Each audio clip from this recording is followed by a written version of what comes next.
love your depression. Love your down times. Accept it, appreciate it, own it, which is super important. Everybody has a reason to be anxious. In fact, we have the ultimate reason to be anxious because we know that we're vulnerable and we know that we're going to die. And how you cannot be anxious under those circumstances is a great mystery. It's a massive mystery. And the same thing applies with regards to depression. And then the same thing applies to some degree with regards to drug and alcohol abuse.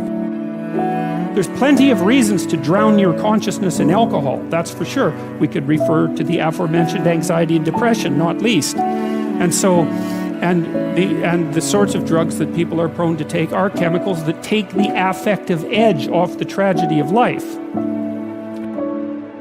It's funny how the friends around you sort of determine who you are. You change yourself. You come to school. And everybody swore around me in high school, so I started swearing. Why? Because it's the cool thing to do. Everybody swears. So I don't want to be left out. And you start losing yourself and you start putting your security in temporary things. You start putting your happiness in things that won't last. You can get drunk all you like, but in the morning, you're going to be sober with a headache with the same problems. And you start believing the lies around you, saying that you're not good enough, and no one's going to want you, and you'll never ever do anything good in your life, and you'll never ever, achieve the dreams and goals that you wish you had done, or wish that you could do. And these steps take you closer. That voice saying, you're not good enough, you're not good enough, you're not good enough, and all you need is one more step to fall. So you have a choice to know which step you're going to take today. It was so hard because people put me down. And I started believing that I was not good enough. I started believing that I was a failure. That I'd never ever be somebody who people would like or people would accept. I started getting depressed.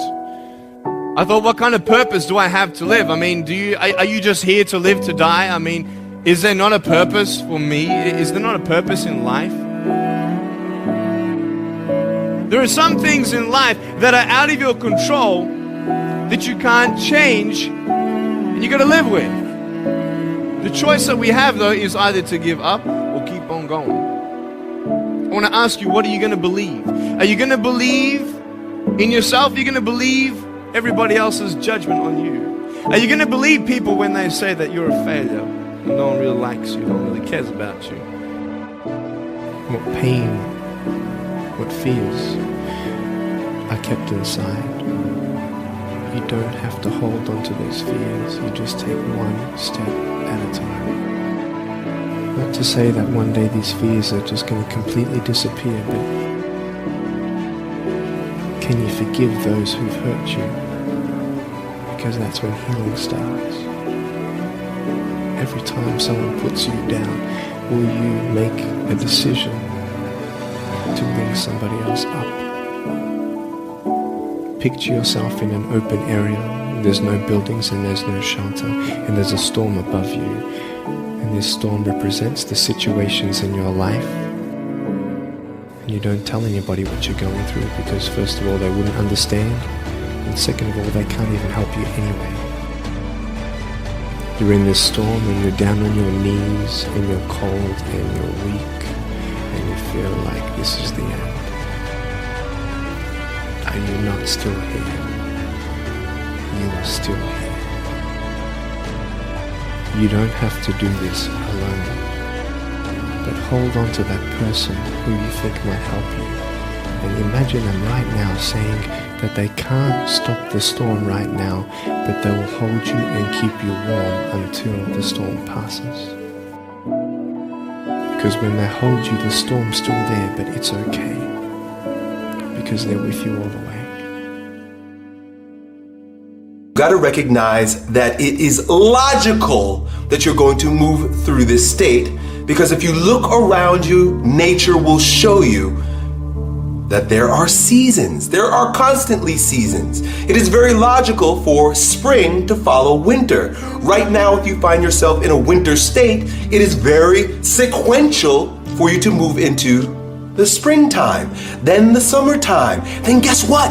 The fall of man. You're going to fall again. It's normal, it's natural. The world is our reflection. It happens everywhere with everything in every cell in our body. The entire cosmos is based on cycles. So your life will be also too. You will never be the same if you allow yourself to evolve with nature. If you're the same as you are at 50 as you were at 25, you just wasted 25 years of your life. Life is about following the flow and being available to respond appropriately to the season you find yourself in. So the very first thing that you've got to recognize and accept and allow to help you, because when we ride the seasons, it doesn't get in our way, it actually helps us. You will only burn up if you stay in that state. So if you consciously take a step backwards and allow yourself to cool down on a seasonal base or cyclical base, we can do it daily by meditating. When you sleep, you go into the cold, you go into the darkness. I'm hoping to have you understand this. Wherever you find yourself, high or low, it's going to come around. So if you find yourself in a high state, be very generous with all the energy that you can produce and share. If you find yourself in a low state, be very grateful for your ability to recover, rejuvenate, and then be reborn. If you have depression, if you have anxiety, if you have post-traumatic stress disorder, if you have any kind of mental health condition, it's nothing to be ashamed of and it's nothing to hide, and it's something to hit head on with. There's one thing that if you did every single day, no joke, it would make an extraordinary difference in whatever mental health issue you're struggling with, and that is exercise. You've got to exercise every day. And the reason you've got to exercise every day is because what we know about human beings is that when you physically move, your physiology changes, and that changes your brain. Getting your heart rate up, getting outside, breathing, feeling connected, getting out of your house, which may make you feel depressed and trapped. Doing that every day, that physical push. You don't have to run. You don't have to go to an aerobics class. Get outside with your dog in the woods. Walk with a good friend for 2 or 3 miles. Doing that every single day not only moves your body, which changes your mind, it gets you out of your physical environment, which is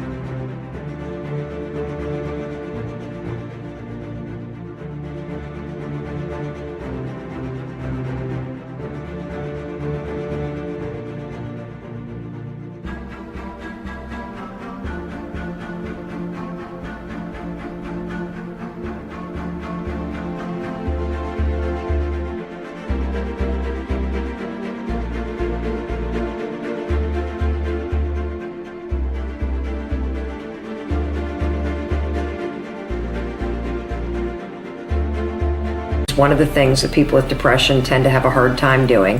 And it also creates a bit of momentum and a bit of a routine in your life. Well, one of the things that you often see with people who suffer from depression is that people who don't have enough order in their life tend to get overwhelmed.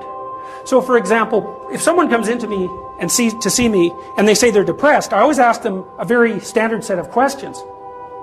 Do you have a job? If you don't have a job, you're really in trouble in our society. First of all, your biological rhythms tend to go off the rails right away because there's no reason to go to bed at any particular time and there's no reason to get up. And for many people, if they don't get up at the same time, they foul up the functioning of their circadian rhythms, and that's enough to make them depressed right off the bat, especially if they start napping during the afternoon. They also don't have a purpose. People aren't good without a purpose. We absolutely understand the circuitry that underlies positive emotion. Almost all the positive emotion that any of you are likely to experience in your life will not be a consequence of attaining things. It will be a consequence of seeing that things are working as you proceed towards a goal you value. Most of your positive emotion is goal pursuit emotion. So if you don't have a job,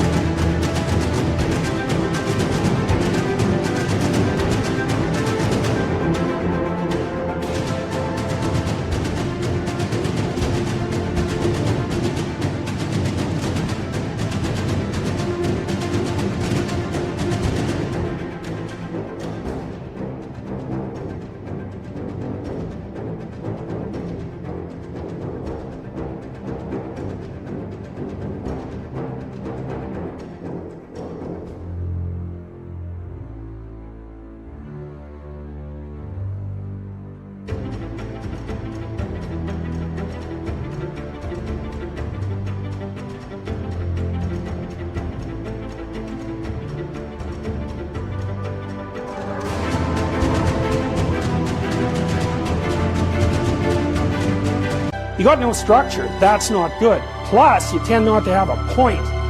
So you're overwhelmed by chaotic lack of structure and you don't have any positive emotion.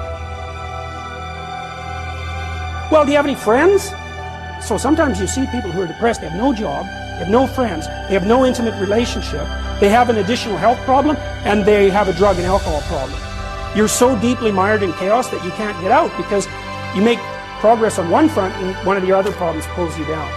So one of the things I tell people who are depressed is like, don't sacrifice your stability. Get it.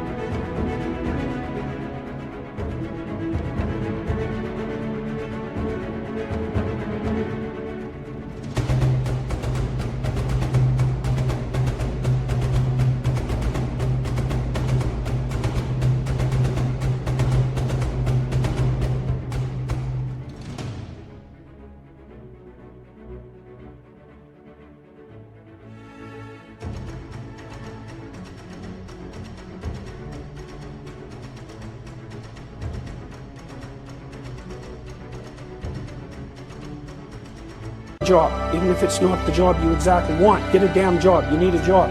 Find some friends. Get out in the dating circuit. See if you can establish an intimate relationship. This would be a perfect time for you to go into your discipleship, go into your disciplines, meaning choose activities that you can do every day that don't require that you win. Don't require that you gain something. Don't require that you do it right. Do little rituals that rejuvenate you, that feel good, and you do them for doing's sake. I say doing, but really it's about being. This would be a wonderful time to begin meditation for meditation's sake, not for enlightenment. See, a lot of times we go into these yin rituals, these intuitive rituals, in order to gain something, but then we miss the point. Meditate for the sake of meditation. Meditate in celebration of your depression. Meditate in celebration of the winter time. Meditate so that you can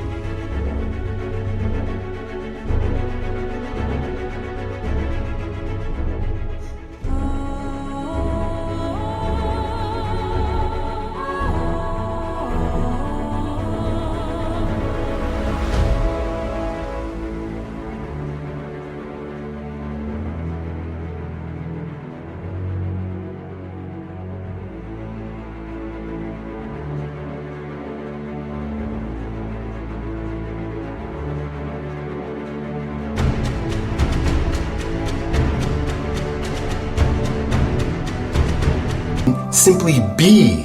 When you resist the cycles and the patterns last longer because you're interrupting, you're interfering. When you meditate, it's like you get out the way. What I'm teaching you to do is to not let your mind hijack you. Right. And it's very important because there's a very tight nexus between your habit of worrying and spiraling your thoughts and the way your body starts to amp up. And so we want to settle your mind so we don't agitate your body. And so if you start to practice that over and over and over and over and over and over and over again, and for you 18-year-olds that are watching this, use this with the nerves that you have about what you're going to do with your life.